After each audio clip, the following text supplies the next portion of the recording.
What if one of the most embarrassing moments of Sergio Garcia's career happened at exactly the wrong time? Because according to a bombshell report going viral, Garcia's explosive Masters tantrum may have played a role in Saudi Arabia's decision to stop funding LIV Golf. Yes, the same LIV Golf that once promised to completely reshape professional golf. The same league that spent billions to lure away some of the biggest stars in the sport. And the same league that, just months ago, was supposed to have the financial backing to continue for years. Now LIV is scrambling for new investors, and suddenly, Garcia's bizarre meltdown at Augusta has become part of the story. So what actually happened? And could a broken golf club really have helped convince Saudi Arabia that LIV Golf was no longer worth the investment? Let's get into it. But before we do, make sure you subscribe to the channel, because we cover the biggest stories, controversies, and behind-the-scenes drama in professional golf. It happened during the final round of the 2026 Masters. Sergio Garcia had already endured a difficult week at Augusta National. After missing the cut in his previous 3 Masters appearances, Garcia finally made it through the weekend. But his performance was far from what he wanted. He eventually finished 52nd at 8 over par. Then came the second hole on Sunday. Garcia's tee shot went badly offline, and his frustration boiled over. He repeatedly slammed his driver into the ground. Then he took the damaged club and smashed it against a cooler. The incident was so unusual that Garcia received a code of conduct warning. And suddenly, one of LIV Golf's most recognizable players was making headlines for all the wrong reasons. At the time, it looked like another Sergio Garcia blow-up. But according to reporting now emerging from the Financial Times, the incident may have mattered far more than anyone realized. Saudi Arabia's public investment fund wasn't just another sponsor of LIV Golf. It was the financial engine behind the entire project. PIF had poured more than $5 billion into LIV since the league launched in 2022. The strategy was ambitious: sign the biggest stars, offer enormous contracts, create a global team-based golf league, and eventually, force professional golf to change. For a while, it looked like the strategy was working. Phil Mickelson joined, Dustin Johnson joined, Brooks Koepka joined, Bryson DeChambeau joined, Jon Rahm joined, and Sergio Garcia was there from the beginning. But 4 years later, LIV still hadn't become the dominant competitor many expected, and that appears to have forced Saudi Arabia to reconsider the investment. In April, reports began circulating that PIF could stop funding LIV Golf. At first, LIV pushed back. Players were reassured. Sergio Garcia himself publicly suggested that the league's leadership had given players confidence about the project's long-term future. But then, everything changed. Saudi Arabia announced that PIF would stop providing further investment after the 2026 season. That was an enormous blow. And now comes the detail that has sent the golf world into overdrive.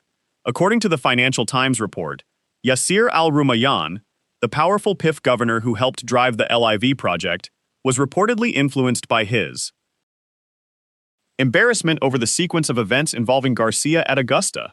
Think about that. This wasn't necessarily about Garcia's broken driver by itself. It was about what the incident represented. LIV had been sold as a premium, revolutionary alternative to traditional professional golf. But one of its biggest stars was suddenly at the center of an ugly public spectacle at the Masters. And for someone investing billions into changing the image and influence of professional golf, that kind of moment can matter. There is no evidence that Yasir Al-Rumayyan simply watched Garcia smash his driver and said, "That's it. We're done with LIV." The decision was clearly much bigger than Sergio Garcia. LIV had major financial and strategic problems. The league had spent billions. It had attracted major stars, but struggled to establish the kind of commercial footprint that would justify unlimited Saudi investment. And by 2026, Saudi Arabia was reassessing its priorities. The Financial Times reporting suggests Garcia's incident was one factor, not the entire reason. But that's still an extraordinary revelation, because it means a moment that looked like nothing more than a golfer losing his temper may have contributed to a decision involving billions of dollars. Look at where LIV Golf is today.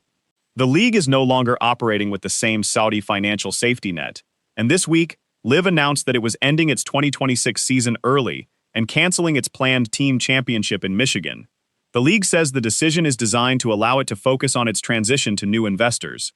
LIV CEO Scott O'Neill has also said the league has secured a new lead investor. So this isn't necessarily the end of all IV golf. In fact, the organization is trying to build what has been described as a new version of the league. But the difference is enormous. LIV was once backed by essentially unlimited Saudi resources. Now it has to prove that it can survive as a more commercially disciplined business. And that changes everything. Here's perhaps the most fascinating part. Sergio Garcia wasn't some outsider criticizing LIV. He was one of the players who helped build it. He left the PGA Tour. He joined the Saudi-backed league. He became one of its most recognizable stars. And when rumors about LIV's future surfaced in April, Garcia was among the players trying to reassure people that the project had a long-term future. But now, months later, his Masters outburst has reportedly become part of the story behind Saudi Arabia's decision to walk away. That's an incredible twist. LIV Golf isn't dead yet. Far from it. The league has reportedly secured new investment and is working toward a new structure. Players could have a much greater ownership role, the schedule could become smaller, and the entire business model could look very different. But the era of Saudi Arabia simply writing enormous checks to keep LIV running appears to be coming to an end. And that raises a huge question. Was LIV Golf ever strong enough to survive without the Saudi money? Because now we're about to find out. And Sergio Garcia's broken driver at Augusta has suddenly become one of the strangest footnotes in the entire LIV Golf saga. A single moment of frustration, a broken club, a code of conduct warning, and, according to new reporting, perhaps one more reason for Saudi Arabia to ask, was LIV Golf really worth it? What do you think? Did Sergio Garcia's Masters meltdown actually matter in Saudi Arabia's decision? Or is this being blown completely out of proportion? Let me know in the comments. And if you enjoyed this breakdown, subscribe to the channel, because the future of LIV Golf could get even more dramatic from here.